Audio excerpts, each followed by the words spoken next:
आदरणीय पत्रकारज्यूहरू, हामी नेपाली कांग्रेस केन्द्रीय अनुशासन समितिको बैठक आज हामी बस्यौं र हामीले निम्न बमोजिमको निर्णय गरेका छौं।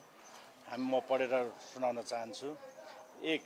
नेपाली कांग्रेस केन्द्रीय अनुशासन समितिको मिति 2082-12-18 गतेको निर्णय अनुसार विभिन्न सञ्चार माध्यम तथा सामाजिक सञ्जालहरूमा नेपाली कांग्रेसको नक्कली लेटर प्याड बनाएर प्रयोग गरी आफूसँग नभएको जिम्मेवारी उल्लेख गर्दै आफू पार्टीको जिम्मेवारीमा छु भनी मिति 2082 चैत्र 14 गते अनाधिकृत वक्तव्य जारी गर्ने कार्य गलत भएकोले एक पटकका लागि सचेत गराउने निर्णय भएको थियो।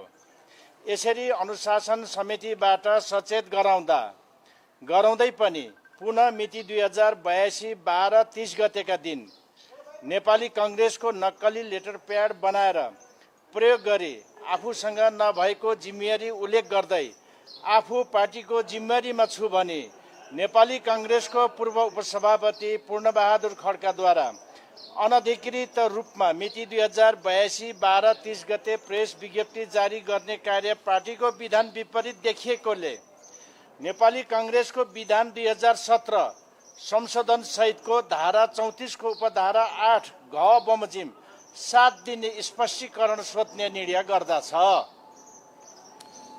2.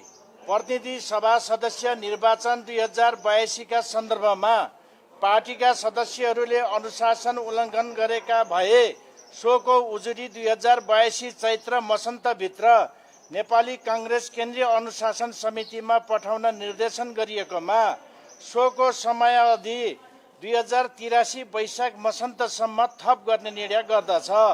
तत्पश्चात प्राप्त हुन आएका उजुरी उप कुनै कारबाही गरिने छैन भनेर हामीले यो अनुशासन समितिले निर्णय गर्यौं। 7 दिनभित्र स्पष्टीकरण दिनु भएन भने अब त्यो बेलाको प्रक्रिया, त्यो बेलाको कांग्रेसको विधान बमोजिम नै प्रक्रिया अगाडि बढ्छ।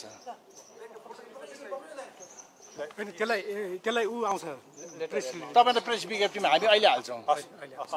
धन्यवाद सबै साथीहरूलाई, सहयोगको लागि धन्यवाद। सबैलाई जय नेपाल।